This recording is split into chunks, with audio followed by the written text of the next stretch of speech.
regimes for themselves and the right solutions to their own problem.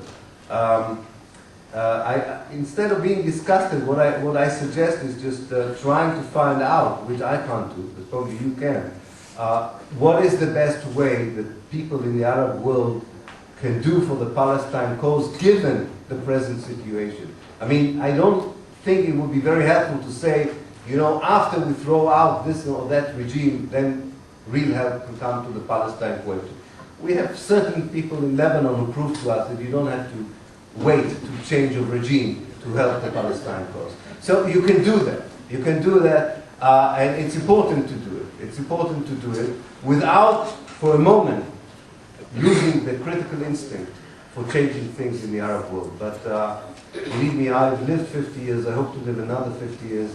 I'll focus, with your permission, on Palestine. You can focus on the Arab world. I'll be happy to focus.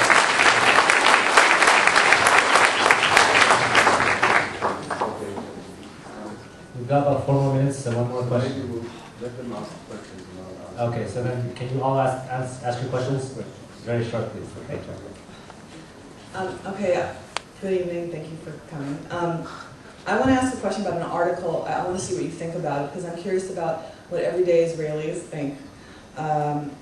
This article was in Asia Times Online, and it was one of the top readers' picks, which was really surprising to me because the title is "Why Israel is the World's Happiest Country." And it starts with, "Envy surrounds no country on earth like the state of Israel, and with good reason. By objective measures, Israel is the happiest nation on earth at the 60th anniversary of its founding."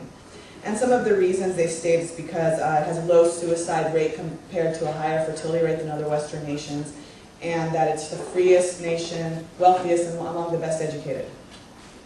And it's filled with logical fallacies, but it was picked as a top editorial here in Asia Times Online.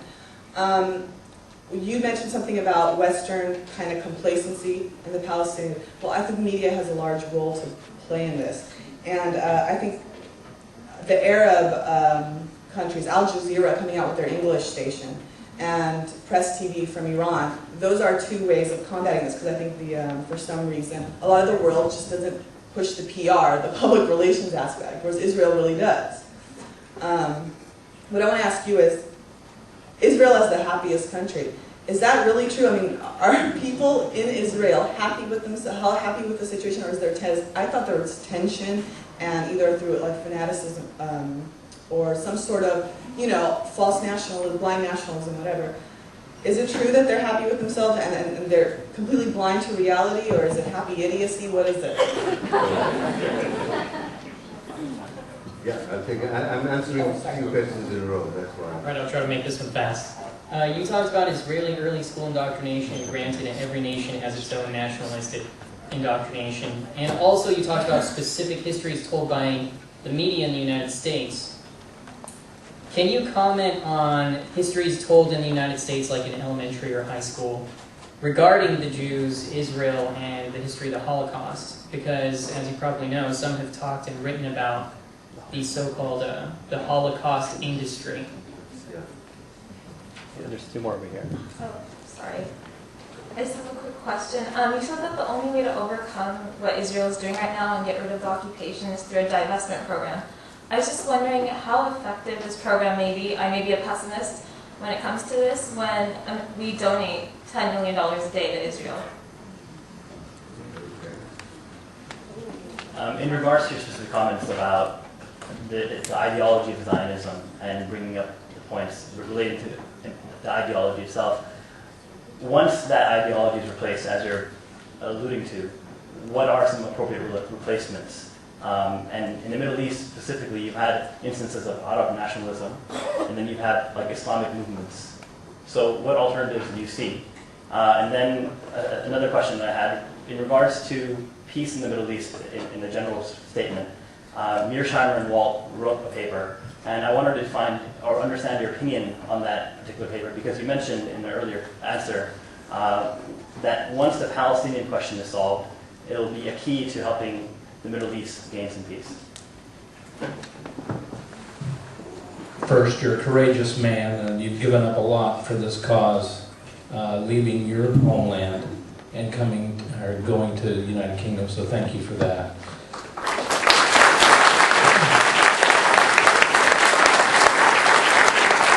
Two things. When you were allowed access in the 80s to the archives, we learned the rest of the story, as Paul Harvey would say.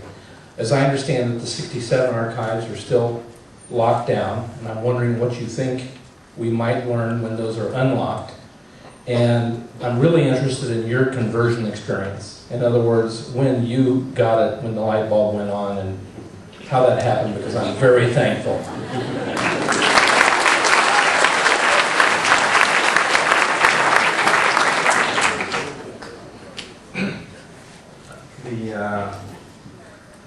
Living in the US and watching the little transformation going around in some aspects of especially the public media. If it's a public TV or public radio, the Pacifica Radio or NPR and the following. They're still latching on that very upsetting stance that Israel has always the higher moral equivalent. I am addicted before I sleep. Everybody has a glass of wine or a cigarette or go to pray or read this. I watch Charlie Rose. And he was talking to President Carter, believe it or not. So two of the top people since I came to the United States in 1968, you sit at night and watch change that happened on radio. And seeing President Carter is questioned by Charlie Rose, asking him, are you giving the moral equivalent to Hamas?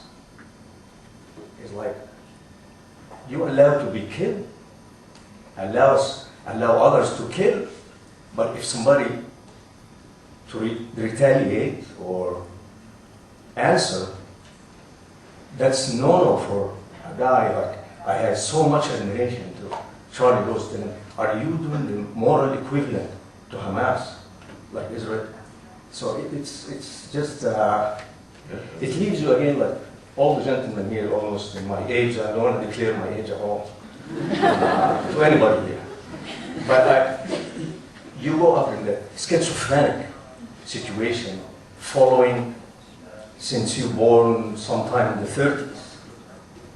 And you're finishing your life, and the nonsense keep going at the highest level.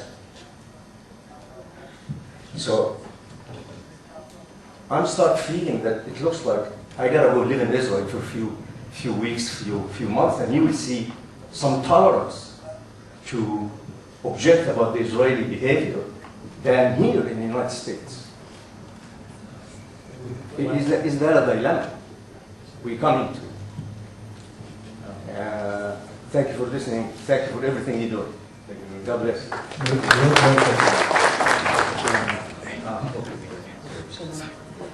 Albert Einstein, who was a Zionist, I'm sure as you know, he admonished the Jews and told them that we need to treat our Arab brothers in such a way to show the world what we have learned from 2,700 years of suffering.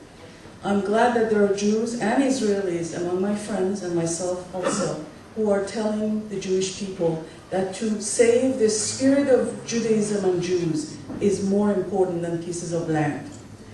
On the other hand,